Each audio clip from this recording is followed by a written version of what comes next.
کو شعاؤں کی قباحت تکلیف دیتی ہے کہ سیم و تھور دھرتی کو گھٹا تکلیف دیتی ہے۔ اندھیروں کو شعاؤں کی قباحت تکلیف دیتی ہے کہ سیم تھور دھرتی کو گھٹا تکلیف دیتی ہے۔ کسی کو چاٹ جاتی ہے یا اگر دھوپ دھمک، کسی کو چاٹ جاتی ہے یا اگر دھوپ کی دھمک، کسی کو سائے کی ہلکی سی درد تکلیف دیتی ہے۔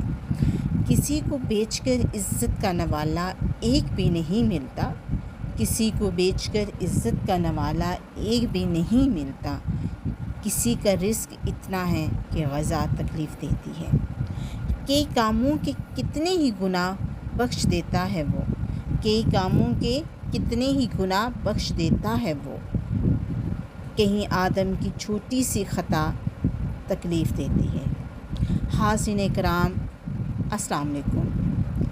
انفو وتھ تحریم چینل میں آپ کو ویلکم کرتی ہوں۔ امید کرتی ہوں آپ لوگ سب ٹھیک ٹھاک ہوں گے۔ آج کی سٹوری داؤد ٹیکسٹائل اینگلو یوریا کے مالک شہزادہ داؤد، ان کے بیٹے سلیمان کے بارے میں ہے۔ چلیے ناظرین کرام ہم سٹارٹ کرتے ہیں۔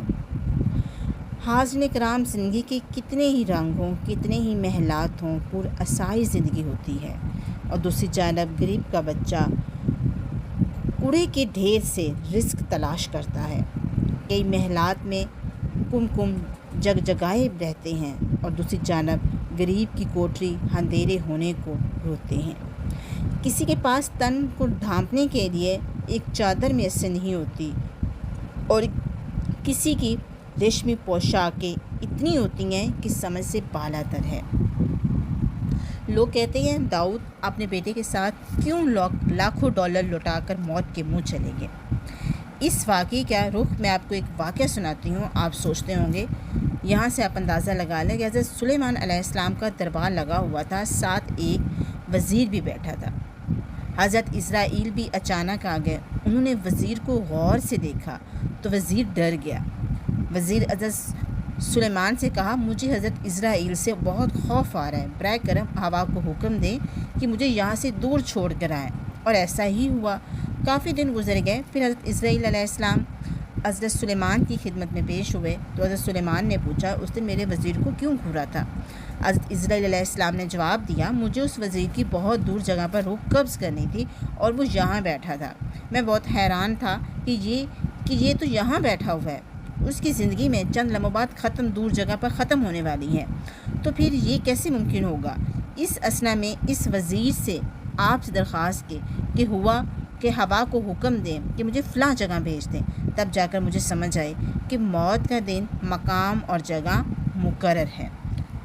حاضرین کرام، آبزو میں حادثے میں جان بحق شہزادہ داؤد اور سلیمان داؤد بھی معروف پاکستان بزنس مین تھے۔ معروف پاکستان حسین داؤد کے یہ بیٹے اور پوتے تھے۔ ٹائٹینک کا ملبہ دیکھنے کے لیے بیرونیاس میں اترنے والے شہزادہ داؤد معروف پاکستان داؤد فاؤنڈیشن کے چیئرمین پرسن حسین داؤد کے بیٹے تھے۔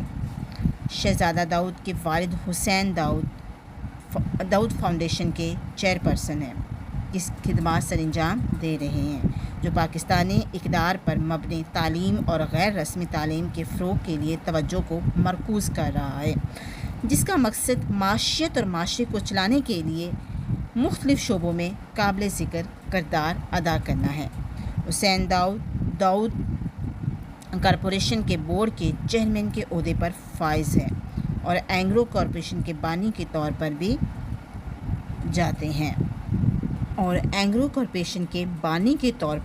جانے جاتے ہیں۔ حسین داؤد کی وابستگی Karachi school business and leadership کے بورڈ آف گورنر کے بانی اور چیئرمین کی حیثیت سے ان کے کردار سے ہر کوئی واقف تھا۔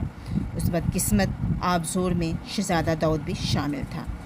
شہزادہ داؤد میں اینگلو کمپنی کے مالک تھے۔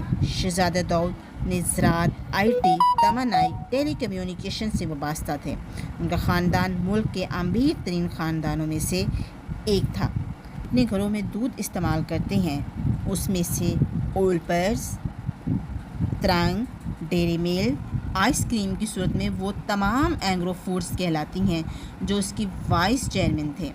پاکستانیوں کا معیار زندگی اور ان کی فلاحی اداروں میں انہوں نے بہت زیادہ خدمات سر انجام دی ہیں۔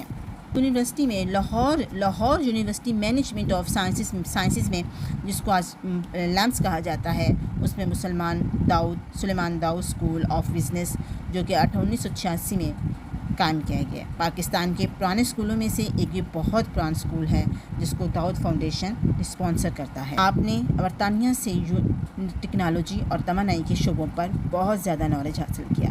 برطانیہ یونیورسٹی سے آپ نے قانون کی تعلیم حاصل کی۔ 2012 میں ورلڈ فارمسٹ نے انہیں ینگ نوبل لیڈر کے طور پر منتخب کیا، لیکن کوئی یہ نہیں جانتا تھا کہ آپ کی زندگی سمندر کے گہرائی میں ختم، یہ سب اللہ تعالیٰ کے اختیار میں ہے، وہ جو چاہے کر سکتا ہے۔ ناظرین کرام، امید کرتی ہوں کہ آپ کو یہ میری ویڈیو پسند آئی ہوگی۔ لائک کریں اور کمنٹس دیں اور میرے چینل کو سبسکرائب کر دیں۔ اللہ حافظ۔